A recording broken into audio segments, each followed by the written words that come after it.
Hey YouTube, so we are camping in the George Washington National Forest near Flagpole, exploring around, finding the different trails. So this is Feedstone Mountain that we're on. We just found it up here, and basically we went up Long Run, which is that blue box, like it's the upper trail, and now we are basically where the pink box is on this map. And the map is a Forestry Map, number 9, for the George Washington Forest, and you can download all the maps from the Forestry Service, so I can provide the link in the description. And this trail that we're going to be exploring is the pink box, and for reference, the big red box area is a flagpole knob, and the little orange circle is where we were camping at next to the lake. Hey, so this is going to be one of the longer videos. However, this is going to be a complete video, so when I say complete, we're not going to cut out anything on the trail really. I'm just going to speed up the video in different places to try to shorten it. And yeah, it's like a 20-minute video. So the first half of the video probably is going to be at about 4 times speed, and then the last half will be at 8x speed. So essentially, this is a forestry road, and it's a very easy forestry road in my mind also.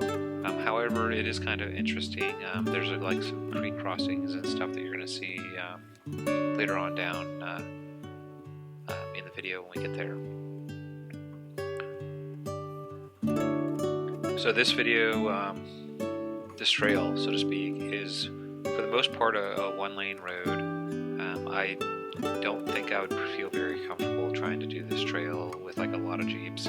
Like at the most it would be just a couple of Jeeps, and mainly because if you look carefully, there's not that many places to pull off. So if you do encounter another vehicle, you might be backing up, you know, like 1,000 feet or 2,000 feet until you find like a spot that you can pull over and get the 2 vehicles by. So we were out here by ourselves with a COVID-19 thing going on, and normally I say like don't go, you know, places by yourselves, and I still like to say that a lot.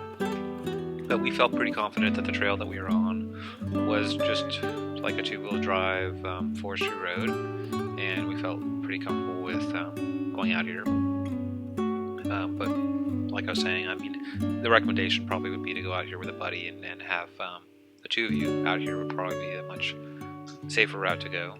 But I would definitely not recommend that you come out here with like, you know, 15 or 20 or 30 Jeeps or anything. If you're going to have that many Jeeps, go do like Flagpole or something. Do something where there's lots of turn-offs to let, you know, other vehicles through. And even that, I mean, at Flagpole, there's quite a few places where there's not that many places to kind of pass each other. But we saw it especially here. The first part of the trail here is probably the most boring area of the trail. And then as we get further, it gets a little bit more interesting. But it is a fun little trail if you are looking for something different and you're just tired of doing the flagpole knob over and over and over again. And there are some people in Virginia that like that's the only trail they ever do for whatever reason. And you know, we went down and wanted to just explore and check out stuff. And as you can see, I mean, we just basically picked some different forestry roads. We knew that we wanted to do Dictum and Second Mountain, and then we just kind of looked to see what other forestry roads were in the same area. And we decided that we were just going to go run a couple of them and just see what was even out there on the forestry roads. And these are all forestry roads that we're on. We're not trespassing or anything like that. We're not breaking any laws. And specifically, if you look on the vehicle usage map that the forestry provides, the George Washington Forest, this trail is on that map, and it is marked that it is passable. So don't think that we're, you know, doing something, you know, weird or whatever. We are going on a trail that's like less trafficked. The flagpole one is the one that's it seems like everybody always hits nonstop, and it's kind of nice doing something a little bit different. So the one thing that we did see along the way, which was kind of interesting, was there was a bunch of waterfalls, believe it or not. And I wasn't even expecting that or looking for them. But we did find a bunch of different little waterfalls along the way. Now I will say it was raining like the night before and everything, and this morning it was a little wet when we came up here on the trail. But it's always nice to see, you know, something a little bit different. Hey YouTube, so we are on this trail and we found this waterfall, and kind of cool. So this is the trail that we're on. It's a very easy trail. You've probably been watching us go down it in, believe it or not, two-wheel drive. We didn't even air down or anything. But there's this kind of waterfall that we found on the edge. I was thinking of maybe doing some waterfall hunting while we were out here to look at some of the waterfalls. But what I noticed was a lot of the trails, like the hiking trails at least, that go to the waterfalls are closed. So yeah, we're gonna continue down this trail, see where it goes, and get it all posted up for you guys. We'll see you guys around.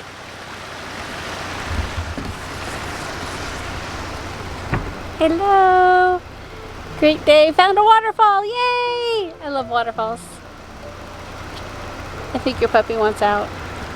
That's because I'm out. Huh? That's because I'm out.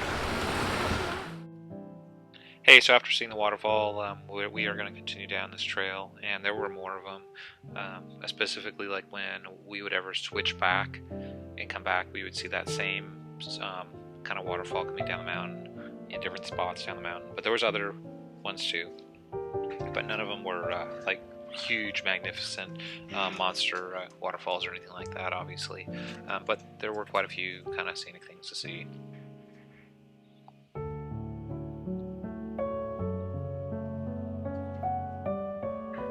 So as you can see, just looking, there are tire tracks on the trail and everything. So obviously, this is a traveled road. So somebody comes up here on a regular basis. I don't know who, and I don't know how many, but it obviously is a travel road. Now on the highway, on the map, this was marked as a highway licensed road or whatever, which meant that pretty much like you had to be highway licensed, or you'd have plates on your vehicle to be on this. You couldn't just like trailer, a junker in and then just ride on it, and it's not really meant for ATVs or UTVs or anything. The only trails in the area that of this map, map number 9 that we're on right now, where they allow like any kind of vehicle with wheels, even if it's not licensed on, would be the Dictum and the Second Mountain Trail. Even flagpole, you have to keep that in mind. And I had like a video I posted a while back showing some motorcycles that were up there, and I later found out that that specific model of the motorcycle probably was street licensed, so it was like totally cool. But just keep that in mind up here, that if your vehicle is not street licensed, it probably shouldn't be on these trails unless it's just one of those 2 specific trails.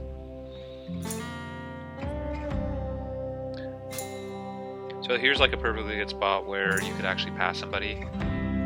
There are some areas where it is possible to pass people. However, like I was saying, in general, it's very difficult to pass anybody, and we were fortunate that we didn't actually run into anybody up here.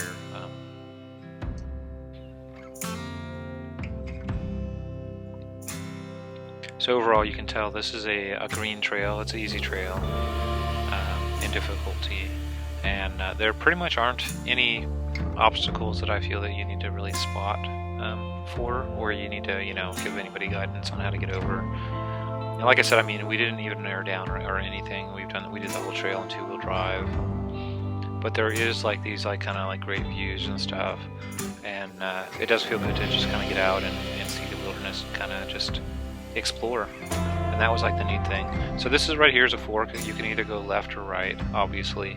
We went left. I later looked on the map to see where it went to the right, and it basically was just the same thing. It was just a small little trail that basically dead-ended. So we weren't exactly sure how far we could go down this trail, and we were watching it on the Google Maps and everything to make sure that all this was legit and we weren't trespassing or anything like that, and everything looked fine on the map.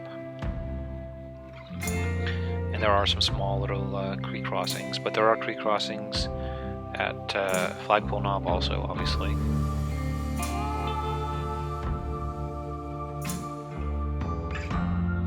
And the general idea usually on these crossings and stuff is, you stay on the established trail. You don't want to try to create a new trail, and you don't want to try to do anything that seems too not normal.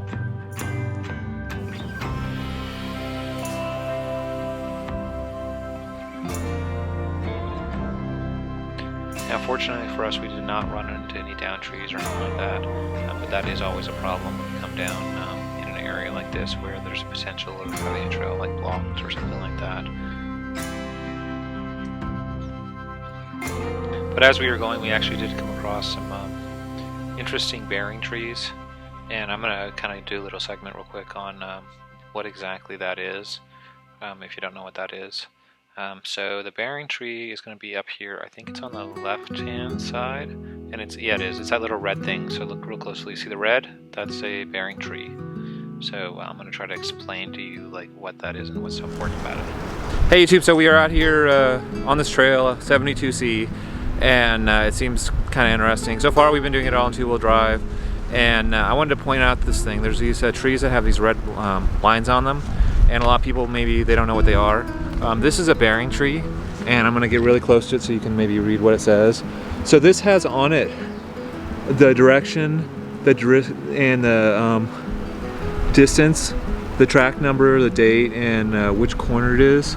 So unfortunately it doesn't have the TR in seconds, but it does give you at least some information on where this is, like which tract of land this is.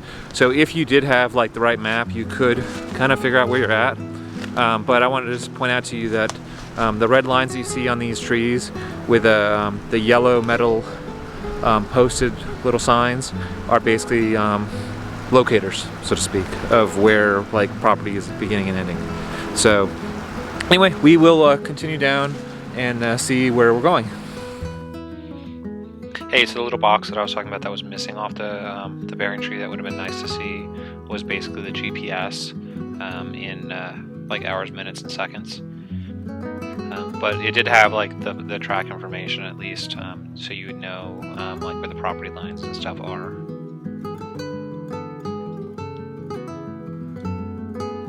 So we're just about to the end of this trail, and if you didn't notice, like it's kind of getting narrower and narrower and thinner and thinner.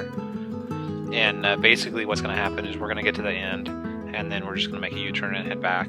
And so when we head back, I'm going to speed up the video, so it's much quicker to get back, but you can still kind of see if there was anything you wanted to see that was of any importance from the other point of view. But it will be sped up, and there's another bearing tree, obviously, because it's painted in red. And yeah, it is sleeting or raining or something. That's why there's some stuff that you can see on the dash. And that would be the end of the trail right there. You can see the lake. There's a gate, basically, and a sign.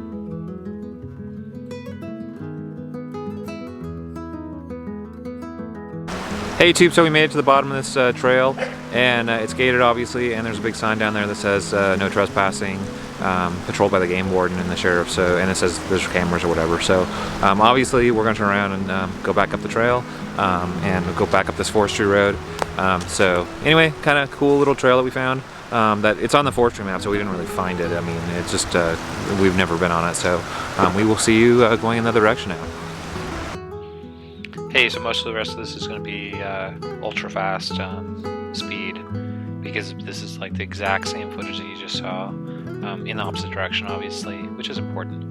And so one thing that's really kind of important to note is when you do go kind of places that you're not overly familiar with, it's helpful to have like a map or something handy where you can like easily backtrack. So we use Maprika and Maplets.